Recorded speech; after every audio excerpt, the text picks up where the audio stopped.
Welcome to another Boom and Bust Rookie Breakdown. I'm your host, Terry, and today we're looking at Josh Allen, rookie pass rusher out of the University of Kentucky, playing for the Jacksonville Jaguars. So, first round pick, as I mentioned. I had some reservations about Josh Allen going into the draft.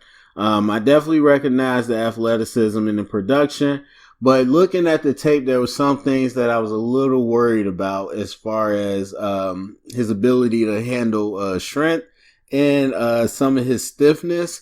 But overall, I did recognize he'd be a pretty solid prospect, but I did eventually look at him as more of a flyer. And so he did drop a little bit in the draft compared to what people thought he would go, but ended up with the Jacksonville Jaguars. Now, again, I talk a lot about draft philosophy and a lot about the draft, and one of the big things is situation. Everybody is going to be dependent on what context and situation they go into. So Jacksonville, pretty solid defense, especially starting off, but known to be loaded up front. So similar to Dante Fowler, wouldn't be asked to do as much with that many people, occupying and that much, at least resources, I would say, on the front. And so, but it seems like he's been doing well. And so I wanted to take the time out, be interested in watching him. So we're going to look at the sacks and kind of break down and see what we see. So with all that said, let's go ahead and get this started. So we'll be starting with the Colts. And of course, it's hard to really find his plays, to filter them because of the quarterback, Josh Allen. So that's been fine. And so, actually, I don't even know Josh Allen's number. Let's see here. I can't see his number, but I'm guessing he's the one that got the sack. So, is he 93? I guess we'll see. All right, so 4-man rush. They run a little bit of a stunt. There we go. He's 40-something. 41, just like college. Duh.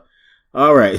So that means he's coming from the defense's left side, which is the offense's right side. Of course, they're going to run a little stunt, like I said. So he's going to come upfield, then knife inside as the other guy spins out. Now, actually, Braden Smith does a good job recovering, but I would have thought that Josh would have got that sack a lot easier. I mean, that's good athleticism, as you saw, especially with a guy like Braden Smith, not the fastest, to really flash across his face. I wonder why, maybe we'll watch it fast speed.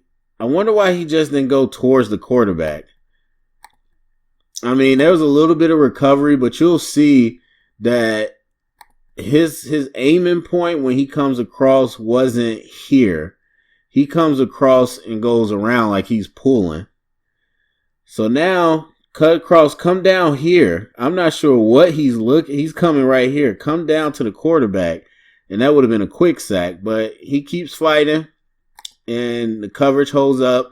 And he ends up getting the sack. So we got a little bit of a twist. Definitely got good coverage. And so that all kind of plays into that sack there. But you see the explosion. So 41 on the defense's right side this time, hand down in the dirt.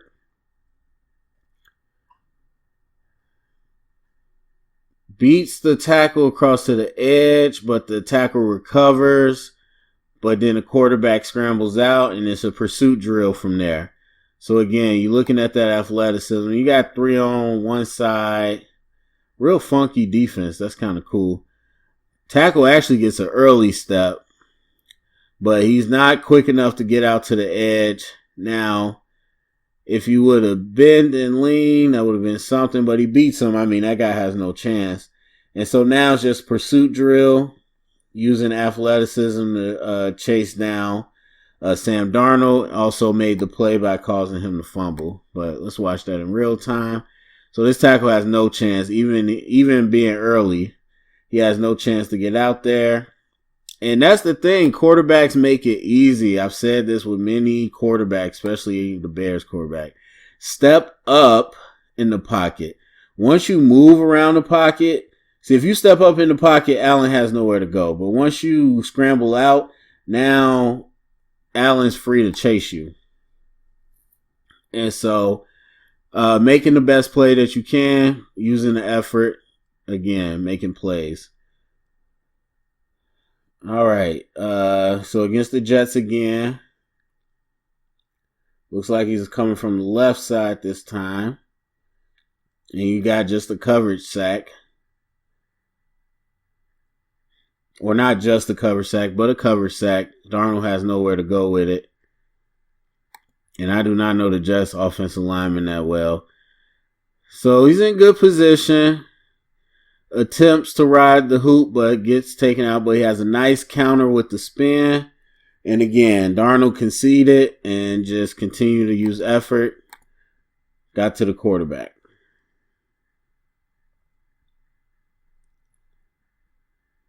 Now against the Bengals. On the defense's left side from the outside.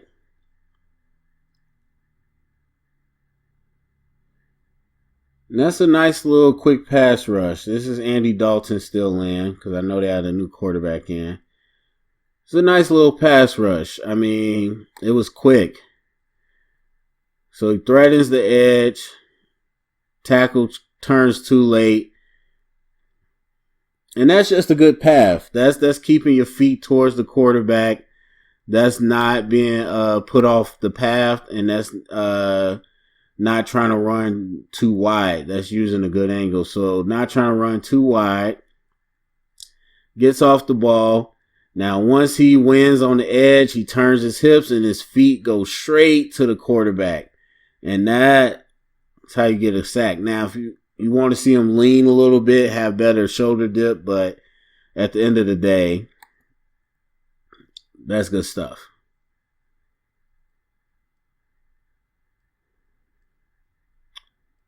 And I think this might be the last one.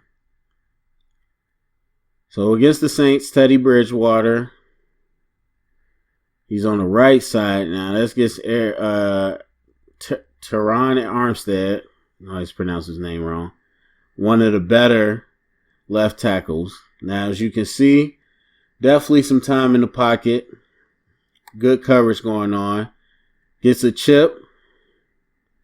Has the edge on Armstead, but Armstead's leaning on him pretty well. He counters back inside the spin. Armstead's still pretty good. I mean, yeah, that's a coverage sack at that point. I mean, again, as a pass rusher, you use effort. You keep fighting towards the quarterback. Bridgewater had time to throw this ball. He holds it. And look, most of the O-linemen are going to think the ball's gone. So that's just continuing to make a play right there. Nope, this is the last one because this is against Kyle Allen, I remember. The other Allen. So Panthers, Kyle Allen, not Cam Newton, on the left side. They run a stunt again. And you got a coverage sack. And look, they are what they are. Some people get mad, but that's what they are. You run a stunt. He had time, didn't see anything, and had to pull the ball down, and that gave the defensive line time to get there. So Allen's going to knife inside. Campbell's going to come around. And just bad communication, really, on the O-line. And that happens when you got a guy that athletic. And I think that one thing with his explosion is really going. I mean, he hasn't killed people on the edge, but he really is killing people in these stunts.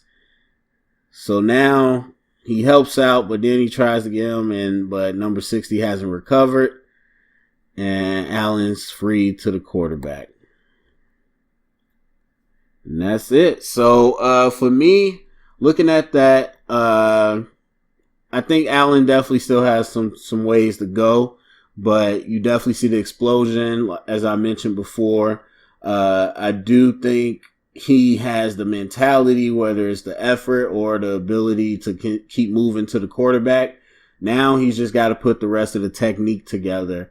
And it's nice, I mean, being in a place where there's attention on Calais Campbell and other people, but also using him in the stunts and the blitzes, you can see that everybody thought he was going to be a stand-up edge rusher. I didn't think he would be a guy for an even front.